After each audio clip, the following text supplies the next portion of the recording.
Medical पाठशाला। Friends, हमने इससे पहले वाली वीडियो में देखा था एक्यूट इन्फ्लेमेटरी रिस्पांस में हीमोडायनेमिक चेंजेस। इसमें दो इवेंट्स टेक प्लेस करती हैं, वैस्कुलर इवेंट और सेलुलर इवेंट। तो वैस्कुलर इवेंट में दो होते हैं, हीमोडायनेमिक चेंज और Altered vascular permeability. Cellular event में दो है, एक्सुडेशन ऑफ ल्यूकोसाइट्स और फैगोसाइटोसिस। हमने ये हीमोडायनेमिक चेंजेस देख लिया था इससे पहले वाले पार्ट में। अब आज हम पढ़ेंगे अल्टर्ड वैस्कुलर परमेबिलिटी और उसके आगे के भी देखेंगे हम। अल्टर्ड वैस्कुलर परमेबिलिटी के हम देखते क्या होता है कि जब इंजरी होती है कहीं पर तो वहाँ पर इन्फ्लेमेशन जब डेवलप हो रहा हो तो वहाँ पर ये जो चेंजेस आ रहे हैं उसी को हम डिस्कस कर रहे हैं। पहले तो हमने इससे पहले चेंजेस देख लिए कि हीमोडायनेमिक चेंजेस क्या होंगे, ब्लड के फ्लो में क्या क्या तब्दीलियाँ चेंजेस आएंगे।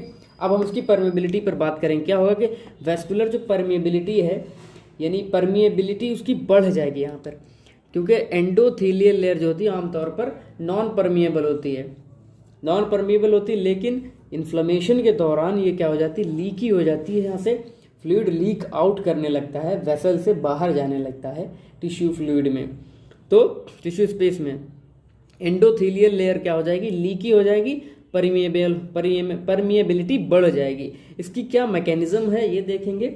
सबसे पहले क्या होगा, इसमें होता यह है कि जैसे ही वहाँ पे कोई इंजरी हुई तो एंडोथीलियल सेल्स जो होंगे उनमें कॉन्ट्रैक्शन होगा। एंडोथीलियल सेल्स क्या होते हैं, ये अगर मान लिया आपने ये वेसल है, ये बेसमेंट मेम्ब्रेन है ये, और इसके ऊपर ये सेल्स रखे हुए हैं। एक सेल ये रहा, एक सेल ये रहा, एक सेल ये रहा, इसी तरह से सेल्स अरेंज रहते हैं, ये उसके न्यूक्लियस हैं। तो ये एंडोथीलियम को हम दिखा रहे हैं। इन्हीं सेल्स में क्या हो जाएगा, कॉन्ट्रैक्शन हो जाएगा। एंडोथीलियल सेल्स में क्या हो जाएगा, कॉन्ट्रैक्शन। मान लिया अगर हो गया, कॉन्ट्रैक्ट का मतलब क्या होगा, सिकुड़ जाना। तो ये सेल इधर चला गया और ये कॉन्ट्रैक्ट होकर जगह कम में पहुंच जाएगा, बीच में स्पेस खाली हो गया। तो स्पेस खाली होने की वजह से ये लीकी हो जाएगी, यहाँ का मटेरियल बाहर जाने के लिए तैयार हो गया है, तो एक जगह बन जाती है कॉन्ट्रैक्शन की वजह से। एंडोथीलियल सेल्स क्या हो रहे हैं, कॉन्ट्रैक्ट कर रहे हैं। हर जगह पे ये ऐसा होगा, लेकिन ये कॉन्ट्रैक्शन करवा कौन रहा है, कुछ मीडिएटर्स निकलते हैं, उनका रिलीज होता है इंजरी के नतीजे में, जैसे हिस्टामिन है, ब्रेडिकाइनिन है, इनका रिलीज होता है और ये कॉन्ट्रैक्शन कराते हैं एंडोथीलियल सेल्स का। ये 15 से 30 मिनट बाद होता है इंजरी के। अगर इंजरी अभी हुई है तो उसके आधे घंटे या 15 मिनट बाद ये काम शुरू हो जाता है, और ये सिर्फ और सिर्फ वेन्यूल्स में होता है। जो वेन्यूल्स हैं वहीं पर होगा, कैपिलरी और आर्टेरियोल में ये नहीं होता है। दूसरी अब क्या होगा अगले स्टेप में, कॉन्ट्रैक्शन और माइल्ड एंडोथीलियल डैमेज। जो एंडोथीलियम है इसमें क्या होगा, कॉन्ट्रैक्शन होगा और या फिर उसमें डैमेज हो सकता है। इसमें कैसे होता है कि इसका जो साइटोस्केलेटन है, जो सेल्स हैं इनका जो साइटोस्केलेटन है, जो स्ट्रक्चर है, साइटोस्केलेटन में उनके क्या शामिल होता है, माइक्रोफिलामेंट होता है, टिब्यूल्स होता है, जो उसको स्केलेटन जो बनाता है उसमें रीऑर्गेनाइजेशन होता है। सेल जो स्ट्रक्चर होगा रीऑर्गेनाइज करेगा, जिसकी वजह से उनमें कॉन्ट्रैक्शन पैदा होगा। ये कहाँ पर होता है, वेन्यूल्स और कैपिलरीज में होता है सिर्फ और सिर्फ। इसके लिए जो रिस्पॉन्सिबल मीडिएटर्स हैं जो ये कराते हैं, इसके साइटोस्केलेटन में रीऑर्गेनाइज कराएंगे, जिससे क्या होगा, जो एंडोथीलियम का जो स्ट्रक्चर है वो डैमेज होगा थोड़ा बहुत और कॉन्ट्रैक्शन पैदा होगा पूरे इसमें, ठीक है। तो साइटोकाइंस हैं यहाँ पर जो जिम्मेदार हैं वो साइटोकाइंस, जैसे कि इंटरल्यूकिन 1 है, ट्यूमर नेक्रोसिस फैक्टर अल्फा, और ये जो है चोट के 4 से 6 घंटे के बाद शुरू होता है ये सिस्टम। ये जो मैकेनिज्म है ये 4 से 6 घंटे बाद होगा। अब थर्ड पॉइंट में आगे इसमें क्या होगा कि ऐसा भी हो सकता है कि एंडोथीलियल सेल्स में डायरेक्ट इंजरी लग गई हो, डायरेक्टली बाहर से कोई इंजरी लगी हो, या फिर कोई बैक्टीरियल जो टॉक्सिन्स है उन्होंने उसकी जो एंडोथीलियल सेल्स है उनको डैमेज कर दिया हो। तो डायरेक्ट इंजरी की वजह से भी जो परमिएबिलिटी है, जो लीकीनेस है वो बढ़ सकता है। इसके इंजरी से क्या होता है, वहाँ पर नेक्रोसिस होती है और फिजिकल गैप्स बन जाते हैं, ठीक है, फिजिकल गैप्स बन जाते हैं। फिजिकल गैप्स बनने से वहाँ पर लीकीनेस बढ़ जाती है, परमिएबिलिटी बढ़ जाएगी। और दूसरी चीज़ क्या होगी, वहाँ पे डैमेज जो साइट हो जाएगी, वहाँ पर प्लेटलेट्स आएंगे, फाइब्रिन आके जमा होंगे, एग्रीगेट होंगे और थ्रोम्बोसिस करेंगे, वहाँ पर थ्रोम्बोसिस करेंगे, थ्रोम्बस बनाएंगे, ब्लड क्लॉट का फॉर्मेशन होगा। ये सब चीज़ें तो चलेंगी ही चलेंगे, और साथ में क्या हो रहा है, परमिएबिलिटी बढ़ रही है। हम परमिएबिलिटी की बात यहाँ पर ज़्यादा जोर दे रहे हैं।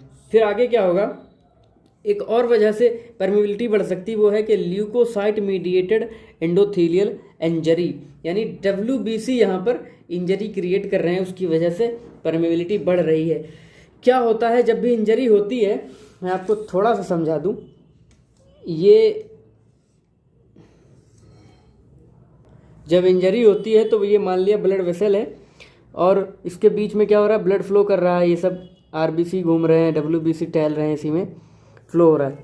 लेकिन इंजरी होते ही क्या होता है, जो WBC है इनका मार्जिनेशन हो जाता है।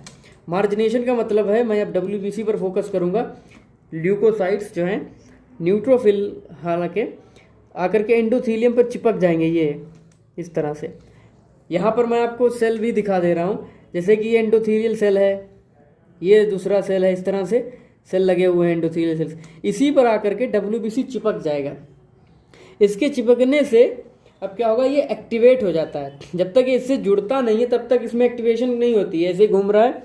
लेकिन जैसे ये एंडोथेलियल सेल से अटैच हुआ, चिपका, इसमें एक्टिवेशन हो जाएगा और ये प्रोटियोलाइटिक एंजाइम्स निकालेगा, एंजाइम्स का सिक्रीशन करने लगेगा ये WBC।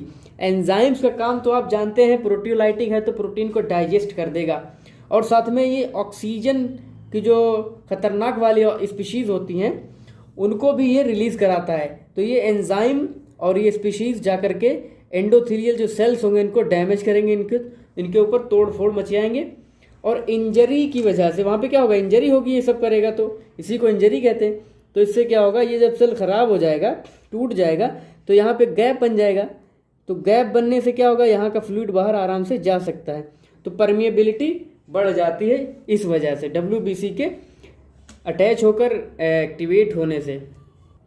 और दूसरी क्या होता है, यहाँ पर जो VEGF हैं, vascular endothelial growth factor, vascular endothelial growth factor की जो है स्टिमुलेट करता है। ये क्या कराता है, एक प्रोसेस को स्टिमुलेट करा देता है, ये बढ़वा देता है। ट्रांससाइटोसिस, ट्रांससाइटोसिस में क्या होगा कि सेल्स होंगे आपस में इंटरकनेक्टेड हो जाते हैं और साइटोप्लाज्मिक चैनल बना लेते हैं, यानी यहाँ की चीज़ इसमें जाने लगेगी, यहाँ की चीज़ इसमें जाएगी, ऐसे आपस में इंटरकनेक्टेड हो जाते हैं। इससे भी लीकीनेस बढ़ जाता है। तो इससे क्या होगा, इंटरकनेक्टेड साइटोप्लाज्मिक चैनल बने, किस वजह से, इस फैक्टर की वजह से, और इसकी वजह से लीकीनेस बढ़ रहा है, परमेबिलिटी बढ़ रही है। अब अगले स्टेप में एक और चीज़ क्या होती है, जब भी कहीं पर इंजरी हो जाती है तो वहाँ पे रिपेयर का काम चलता है। रिपेयर के दौरान नई नई वेसल्स बनती हैं, उसको बोलते हैं नियोवैस्कुलराइजेशन। नई वेसल्स बनती हैं, कैपिलरीज बनती हैं, उनको हम नियोवैस्कुलराइजेशन कह रहे हैं। नियोवैस्कुलराइजेशन होने पर जो है लीकीनेस उसमें ज़्यादा होता है। जो नई नई अभी जो नई कैपिलरीज बनती हैं, अभी पूरी तरह से मैच्योर नहीं हुई हैं, उतनी ज़्यादा डेवलप नहीं होती, उसमें छेद ज़्यादा होते हैं, पोर्स ज़्यादा होते हैं। तो पोर्स की वजह से, ज़्यादा होने की वजह से क्या होगा, यहाँ का जो फ्लूइड होगा वेसल्स का वो बाहर लीक आउट ज़्यादा करेगा, क्योंकि इंजरी के फ़ौरन बाद रिपेयर शुरू हो जाता है। रिपेयर के दौरान इस तरह की वेसल्स बनेंगी, कैपिलरीज बनेंगी, तो इनमें इसकी वजह से भी वहाँ पर लीकीनेस ज़्यादा हो रहा है।